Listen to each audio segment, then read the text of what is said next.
स्वागत है आपका दिव्य हिमाचल टीवी में। मैं हूं दीक्षा शर्मा। शाम के 6 बज चुके हैं और प्रदेश की तमाम खबरों के साथ हम आपके समक्ष आ चुके हैं। कई लेटेस्ट अपडेट्स आज इस बुलेटिन में हम आपके साथ साझा करने वाले हैं। देखिए, खास तौर पर बड़ी बात स्कूल्स के शेड्यूल को लेकर करेंगे, क्योंकि परीक्षाओं का शेड्यूल जारी कर दिया गया है। ये कौन से स्कूल हैं जिनकी परीक्षाओं का शेड्यूल जारी हुआ है और कौन सी परीक्षाएं होने जा रही है, इस बारे में बड़ी जानकारी आपके साथ साझा करेंगे। पहली कक्षा में एडमिशन को लेकर अभी भी कंफ्यूजन है। आखिरकार किस वजह से, क्लैरिटी यहां अभिभावकों को और विभाग को क्यों नहीं मिल पा रही है, ये भी चर्चा बिल्कुल बारीकी से हम आपके साथ करने वाले हैं। एचपीटीडीसी के होटल्स जो बंद करने के आदेश सुनाए गए थे हाईकोर्ट की ओर से, अब दोबारा से आदेश इस पर जारी किए गए हैं। होटल्स खुले रहेंगे, ये भी आखिरकार क्या पूरा मैटर है, किस तरह का निर्णय इस पर हाईकोर्ट की ओर से लिया गया है, जानकारी आप तक पहुंचाएंगे। मुख्यमंत्री सुखविंदर सिंह सुक्खू ने ईवीएम पर सवाल उठाए हैं। आखिरकार किस वजह से, आज चलौंठी में थे मुख्यमंत्री और वहां इन्होंने ईवीएम पर कुछ सवाल उठाए और साथ ही साथ ये भी मांग उठाई है कि चुनाव आयोग को पेपर बैलेट के माध्यम से चुनाव करवाने चाहिए। ये स्टेटमेंट क्यों देनी पड़ी? अभी तो हिमाचल प्रदेश में कोई चुनाव भी नहीं हो रहे हैं और जो चुनाव हुए भी थे उन्हें लेकर काफी महीने बीत गए हैं। तो वजह क्या है आखिरकार, बिल्कुल बारीकी से जानकारी आप तक पहुंचाएंगे। लेकिन शुरुआत मौसम से करना चाहेंगे, क्योंकि अगले 5 दिन तक मौसम साफ बना रहेगा, लेकिन ठीक 4 से 5 दिन बाद मौसम करवट बदल सकता है। वेस्टर्न डिस्टर्बेंस एक्टिव होने वाली है, यह मौसम विज्ञान केंद्र की ओर से कहा गया है। 30 नवंबर को ऊंची चोटियों पर बर्फबारी हो सकती है, जिसमें कांगड़ा है, लाहौल स्पीति, किन्नौर और कुल्लू की ऊंची चोटियों पर भी बारिश बर्फबारी के आसार जताए गए हैं। लेकिन बात वही है कि ऊंची चोटियों पर फिर भी बर्फबारी हो रही है, बारिश का कोई नामो निशान नहीं है। मैदानी इलाकों में और मध्य पर्वतीय क्षेत्रों में इंतजार हो रहा है बेसब्री से कि कब बारिश होगी। मौसम काफी ज्यादा ड्राई हो गया है, 55 दिनों से ज्यादा का समय हो गया है और ड्राई स्पेल हिमाचल प्रदेश में नहीं टूट रहा है। अगर हिमाचल प्रदेश जैसे राज्य में यह होगा जहां खुलकर इस मौसम में बारिश बर्फबारी हुआ करती थी, तो अन्य राज्यों के क्या हालात होंगे, इस पर काफी ज्यादा चिंता भी जाहिर की जा रही है विशेषज्ञों की ओर से। नशा तस्करों के खिलाफ एसपी कांगड़ा की ओर से बड़ी कार्रवाई की गई है। दरअसल ये कांगड़ा पुलिस की टीम ने बड़ी कामयाबी हासिल की है। 2 युवकों को गिरफ्तार किया गया है। दोनों चंबा के बताए जा रहे हैं, लेकिन चंबा से धर्मशाला आते थे नशा तस्करी के लिए। इनसे 1 किलो 84 ग्राम चरस बरामद की गई है।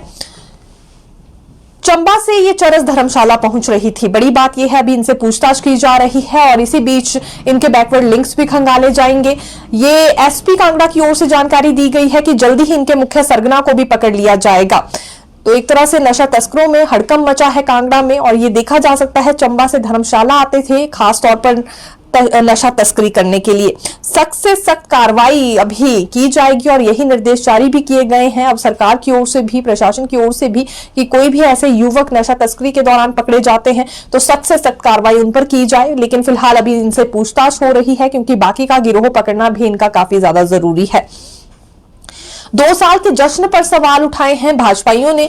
हालांकि पिछले 3 दिनों से लगातार कोई ना कोई स्टेटमेंट सामने आ रही है, लेकिन वहीं सदर विधानसभा क्षेत्र के विधायक त्रिलोक जम्वाल की ओर से भी इसमें सवाल उठाए गए हैं। ये भाजपा विधायक हैं, इनका कहना है कि 2 साल का जश्न आखिरकार किस बात का कांग्रेस सरकार मनाने जा रही है। केवल संस्थान बंद हुए हैं, खासतौर पर इनके सदर विधानसभा क्षेत्र में भी संस्थान ही बंद किए गए हैं। महंगाई बढ़ाई है, रोजगार छीना गया है, कोई विकासात्मक कार्य हुए नहीं। अगर ये कांग्रेस की सरकार विकासात्मक कार्य करना चाहती है तो एमएलए का भी इन्हें पूरा सहयोग मिलेगा, लेकिन विकास के नाम पर पूरी तरह से पूर्ण विराम लग गया है और 2 साल का जश्न मनाने आ रही है। अगर बंद किए गए संस्थानों को लेकर कोई जवाब मुख्यमंत्री बिलासपुर में आकर नहीं देते हैं 2 साल के जश्न के दौरान, तो यही माना जाएगा कि नशा माफियों को सम्मानित करने के लिए मुख्यमंत्री वहां पहुंचे थे। बड़ा आरोप कहना चाहेंगे और बड़ी स्टेटमेंट जो कि त्रिलोक जम्वाल की ओर से दी गई है। आज प्रेस वार्ता इन्होंने बुलाई थी और इसी दौरान इनकी ओर से ये स्टेटमेंट दी गई। नगर निगम में शामिल होने से कुछ पंचायतें मुकर गई हैं, ऐसा मामला हमीरपुर में सामने आया है। यहां दहुड़ी पंचायत के लोगों ने ज्ञापन सौंपा है उपायुक्त हमीरपुर को और ये भी मांग उठाई है कि हर किसी ने नगर निगम में शामिल न किया जाए, पंचायत में ही इनके गांव को रहने दिया जाए, क्योंकि ग्रामीण लोग आर्थिक रूप से उतने ज्यादा मजबूत नहीं है और नगर निगम के दायरे में आएंगे तो भारी भरकम टैक्स इन्हें अदा करना पड़ेंगे, इसीलिए ग्रामीण इलाके में ही इन्हें रहने दिया जाए। ये टैक्स देने के लिए बिल्कुल भी तैयार नहीं है और अन्य परेशानियां भी इनके समक्ष आएंगी। पंचायतों का एक दायरा बना है, पंचायत में ही रहने दिया जाए। नगर निगम बनाने की जो कवायद शुरू की गई है कि हर ग्रामीण इलाके को उसकी लपेटे में लिया जा रहा है, ये बात इनसे स्वीकार नहीं हो रही है और मजबूरन इन्हें फिर आंदोलन को लेकर कदम उठाना पड़ेगा, सड़कों पर उतरना पड़ेगा, अगर इसके बावजूद भी इन्हें नगर निगम के दायरे में लाया जाता है। ये दहुड़ी पंचायत के लोग बताए जा रहे हैं और किसी भी सूरत में ये शामिल नहीं होने वाले हैं। हालांकि ये भी इन्होंने एक तर्क रखा है कि पंचायत के लोगों से कम सुझाव तो लिया जाए, वो नगर निगम में शामिल होना चाहते हैं या नहीं, और अगर फिर भी नगर निगम में शामिल करना है तो उसके लिए ये भी अपनी तरफ से कुछ सुझाव देना चाह रहे हैं। दरअसल ये भारी भरकम टैक्स से पहले ही घबरा गए हैं, इसके अलावा अन्य परेशानियां भी आएंगी। तो या तो कोई ऐसा तरीका निकाला जाए कि नगर निगम के दायरे में आए लेकिन आर्थिक बोझ इन पर ना बढ़े। ये भी यहाँ कुछ एक पंचायतों की ओर से अब सुझाव दिए जा रहे हैं और मांग उठाई जा रही है कि नगर निगम के दायरे में लाने से पहले इनसे बातचीत हो। मल्टीटास्क वर्कर्स को वेतन नहीं मिला है, 2 महीने हो गए हैं। ये स्कूल में कार्यरत मल्टीटास्क वर्कर्स हैं। इनका कहना है कि अन्य विभागों में जो मल्टीटास्क वर्कर्स सेवाएं दे रहे हैं उन्हें तो इस तरह की परेशानियों से रूबरू नहीं होना पड़ता है, 12 महीने की सैलरी भी मिल जाती है, लेकिन स्कूलों में कार्यरत मल्टीटास्क वर्कर्स को सिर्फ 10 महीने का वेतन दिया जाता है और वो भी पिछले 2 महीने से नहीं मिल रहा है। तीसरा महीना शुरू हो गया है, घर परिवार चलाना मुश्किल हो रहा है। किसी ठोस नीति में इन्हें लाया जाए, अगर कोई ठोस नीति बनाई जाएगी तो इनका वेतन भी सही हो पाएगा और समय से भी आ पाएगा। शिकायत इन मल्टीटास्क वर्कर्स को यह भी है कि जब 2023-24 का बजट पेश किया जा रहा था तो हर वर्ग को उसमें राहत दी गई, लेकिन इन्हें कोई राहत नहीं दी गई, जो कि ठीक नहीं है, और ना ही इनकी वेतन बढ़ाई गई। ऐसे में 2 महीने से वेतन भी नहीं मिला है और 10 महीने का वेतन ही कुल मिलाकर देना ये उचित नहीं है। इनके साथ भेदभाव हो रहा है। दरअसल स्कूलों में जो कार्यरत मल्टीटास्क वर्कर्स है इसमें अधिकतर महिलाएं हैं और कुछ एक विधवा हैं, कुछ एक सिंगल नारी हैं। तो इन महिलाओं का ये कहना है कि सरकार तरह तरह के कदम उठा रही है एकल नारी के लिए, तो ऐसे में विचार किया जाना चाहिए इनके वेतन देने पर भी और उसे बढ़ाने पर भी और ठोस नीति बनाने के लिए भी। अभी इसे लेकर कोई हलचल हमें नजर नहीं आई है, लेकिन अधिकतर ऐसे मल्टीटास्क वर्कर्स हैं जिनकी उम्र 45 वर्ष से भी ऊपर है।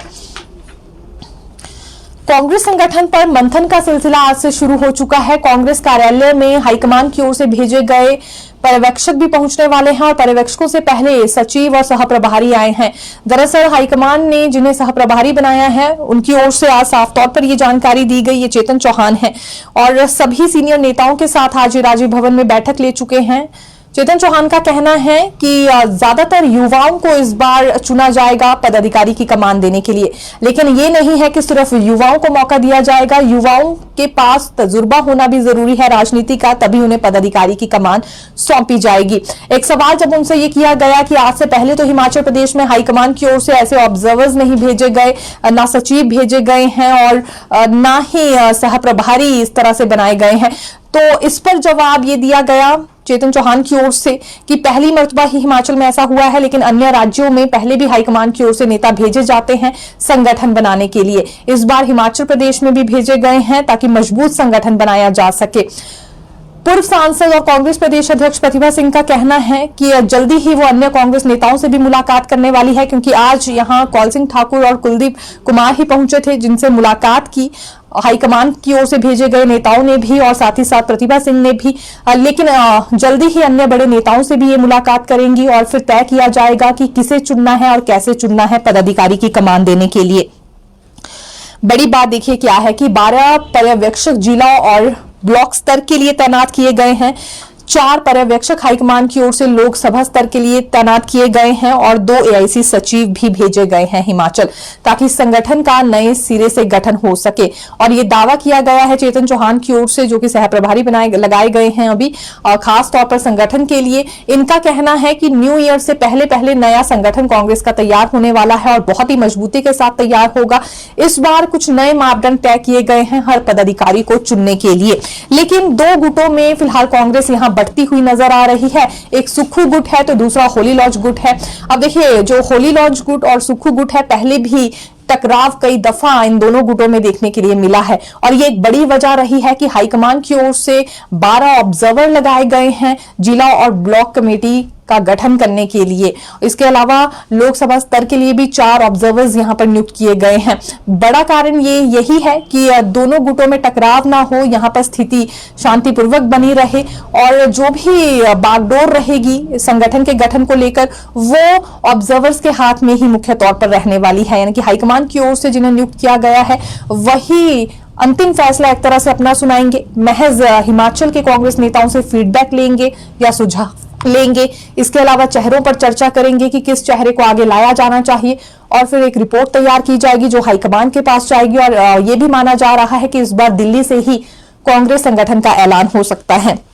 तो गुटबाजी को खत्म करने की मंशा भी हम कह सकते हैं, जो कि सचिव और पर्यवेक्षक नियुक्त किए गए हैं। मुख्यमंत्री सुखविंदर सिंह सुक्खू आज शिमला के साथ लगती चलौंठी में थे, जहां इनकी ओर से जिला परिषद कार्यालय का शिलान्यास भी किया गया है। और देखिए यहां बड़ी बात इनकी ओर से कही गई। दरअसल जिला परिषद कार्यालय का उद्घाटन करने के लिए मुख्यमंत्री गए थे, लेकिन जनता को संबोधित करते हुए ईवीएम पर इन्होंने सवाल उठाए हैं। अभी महाराष्ट्र में कांग्रेस की हार हुई है। मुख्यमंत्री का यह कहना था कि चुनाव आयोग को बैलेट पेपर के माध्यम से चुनाव करवाने चाहिए। सच का सच सामने आ जाएगा और झूठ का झूठ सामने आएगा। यानी कि ईवीएम पर संदेह जताया गया है मुख्यमंत्री सुक्खू की ओर से। दूसरी बड़ी बात इन्होंने प्रदेश भाजपा को लेकर कही कि भाजपा ने आधे अधूरे भवनों का उद्घाटन किया है, शिलान्यास किया है, आधे अधूरे भवन बनाकर छोड़ गई है जो अभी तक किसी काम के नहीं है। लेकिन सुक्खू सरकार व्यवस्था परिवर्तन के लिए आई है। जल्दी ही इन भवनों का निर्माण पूरा होगा और सही रूप से इसका उद्घाटन शिलान्यास किया जाएगा। और जहां आवश्यकता है वहां स्टाफ को भी तैनाती दी जा रही है। जो महिलाओं के लिए कदम उठाए गए हैं, रोजगार देने के लिए युवाओं के लिए कदम उठाए गए हैं, वो सभी योजनाएं और फैसले भी आज मुख्यमंत्री सुक्खू की ओर से जनता को संबोधित करते हुए दोहराए गए हैं। मुख्यमंत्री सुक्खू ने तंज ये कसा है कि भाजपा ने प्रदेश की संपदा को लुटाने की कोशिश की, लेकिन सुक्खू सरकार इस संपदा को बचाने की कोशिश कर रही है।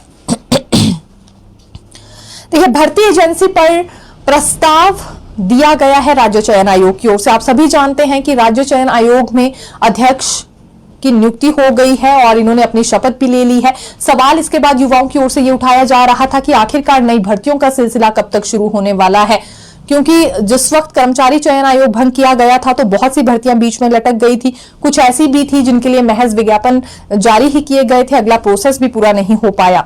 यानी कि एक कदम आगे भी वो भर्ती नहीं बढ़ पाई है। तो 2 साल से युवा इंतजार कर रहे हैं नई भर्तियों का।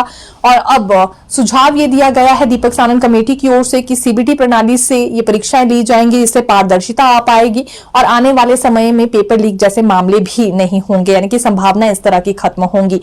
लेकिन सीबीटी प्रणाली लागू करनी है तो इसके लिए एजेंसी हायर करनी होगी और एजेंसी के लिए टेंडर करवाए गए थे और इसमें 2 कंपनियां भी आई थी, लेकिन उसके बावजूद भी टेंडर की प्रक्रिया पूरी नहीं हो पाई। अब नए सिरे से टेंडर करवाने की कोशिश राज्य चयन आयोग की ओर से होने वाली है, लेकिन जो रीटेंडरिंग और नॉमिनेशन करवाने की प्रक्रिया है इस पर परमिशन का इंतजार हो रहा है। जब तक सरकार की ओर से परमिशन नहीं मिलती है नॉमिनेशन और रीटेंडरिंग को लेकर, तब तक इंतजार ही करना पड़ेगा। इसीलिए राज्य चयन आयोग की ओर से प्रस्ताव ये भेजा गया है कि क्यों ना टाटा कंसल्टेंसी से ही अभी के लिए भर्ती परीक्षाएं करवाई जाए। खासतौर पर उन भर्तियों की परीक्षा करवाना जरूरी है जो 2 साल से लटकी हैं या महज जिसके सिर्फ विज्ञापन जारी किए गए थे या आवेदन ले लिए गए थे और उसके बाद अगला कदम उसमें पूरा नहीं हो पाया है। तो ऐसी भर्तियां पूरा करवाना जरूरी है। सीबीटी प्रणाली ही लागू की जाएगी और टाटा कंसल्टेंसी को इसके लिए हायर करने की बात की गई है।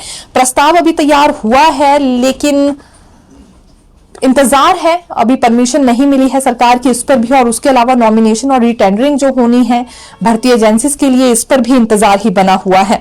अभी राज्य सरकार को ही फैसला लेना है। देखिए जो सीबीटी सिस्टम होता है इसमें ऑनलाइन मोड पर ही अधिकतर भर्ती प्रक्रिया पूरी होती है और अगर ऑनलाइन मोड पर प्रक्रिया होगी तो फिर उसमें नकल के या पेपर लीक होने के चांसेस बहुत कम रहेंगे। यह सुझाव दीपक सानन कमेटी की ओर से दिया गया था। दीपक सानन की कमेटी ने न जाने कितने महीने पहले अपनी रिपोर्ट दे दी थी, लेकिन उसके बाद भर्ती एजेंसी ही हायर नहीं हो पाई। अब कारण यह है कि बीच में टेंडर की प्रक्रिया फंसी हुई है और दूसरी ओर प्रस्ताव तैयार किया गया है टाटा कंसल्टेंसी को भर्ती परीक्षा करवाने का। अभी ऑपरेशन थिएटर असिस्टेंट की भर्ती प्रक्रिया करवाई गई थी, ये सीबीटी मोड पर ही परीक्षा ली गई थी और टाटा कंसल्टेंसी ने ही करवाई थी और इसका एक अच्छा परिणाम भी हमें देखने के लिए मिला, जिसके बाद तय किया गया है कि क्यों ना जब तक भर्ती एजेंसी हायर नहीं हो जाती है अपनी राज्य चयन आयोग के पास टाटा कंसल्टेंसी को ही जिम्मा दे दिया जाए। ये हालांकि युवाओं की ओर से भी अब दबाव बनाया जा रहा है भर्ती प्रक्रिया जल्द से जल्द शुरू करने के लिए। एचपीटीडीसी के होटल्स अब बंद नहीं होंगे। देखिए यहाँ कुछ एचपीटीडीसी के होटल्स को बंद करने के आदेश जारी कर दिए गए थे हाईकोर्ट की ओर से, क्योंकि हाईकोर्ट का ये मानना था कि घाटे में जा रहे हैं और महज 40% ऑक्यूपेंसी के साथ चल रहे हैं। लेकिन घाटे में चल रहे होटल्स को बंद करने के एकल पीठ के आदेशों पर रोक लगा दी गई है। न्यायाधीश विवेक सिंह ठाकुर और न्यायाधीश राकेश कैथला की खंडपीठ ने सेवानिवृत्ति लाभ में देरी से जुड़े मामले में पर्यटन निगम की अपील पर सुनवाई के पश्चात ये आदेश जारी किए हैं। यानी कि निगम की ओर से यह आश्वासन दे दिया गया है कि समय रहते ही सेवानिवृत्त कर्मचारियों को और जो मृत कर्मचारी हैं उनके परिजनों को ये सभी लाभ दे दिए जाएंगे जिन वित्तीय लाभों को लेकर बार बार शिकायत आ रही थी। निगम ने कोर्ट को यह आश्वासन दे दिया है और 10 दिनों के भीतर ही सेवानिवृत्ति लाभ का 60 से 65% लाभ भी 1 माह के भीतर अदा करने के लिए आश्वासन दिया है। यानी कि 10 दिनों के भीतर चतुर्थ श्रेणी और सेवानिवृत्त कर्मचारियों के लाभ दे दिए जाएंगे और जो मृतक कर्मचारी हैं उनके परिजनों को 1 महीने के भीतर 60 से 65% तक के लाभ अदा कर दिए जाएंगे।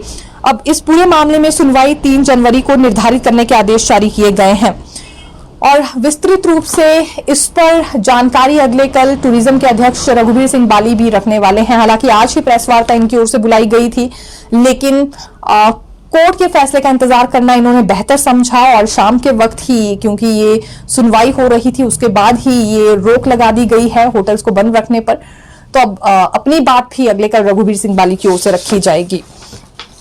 शीतकालीन सत्र की तैयारी शुरू हो चुकी है और माना यह जा रहा है कि 16 से 17 दिसंबर के बीच ये शुरू हो सकता है। सरकार ने इसके लिए तैयारी करना शुरू कर दिया है। मजबूरी बड़ी ये भी है कि 31 दिसंबर से पहले शीतकालीन सत्र बुलाना होगा। उससे ज्यादा समय क्योंकि सरकार को भी नहीं मिलने वाला है। इसके लिए विधानसभा अध्यक्ष कुलदीप सिंह पठानिया जल्दी ही 26 नवंबर को शिमला लौटने वाले हैं और फिर ये शेड्यूल फाइनल किया जाएगा।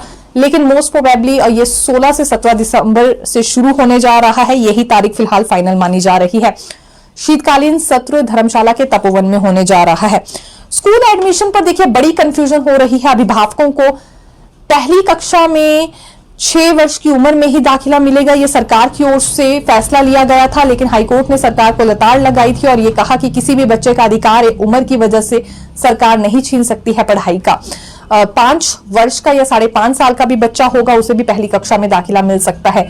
लेकिन हर जिले में इसे लेकर कंफ्यूजन बनी हुई है। दरअसल प्रारंभिक शिक्षा विभाग की ओर से ये कहा जा रहा है कि अगर किसी बच्चे ने यहां नर्सरी, यूकेजी और केजी की है तो उसे 5 साल की उम्र में भी, यानी कि कम उम्र में भी पहली कक्षा में दाखिला मिल जाएगा।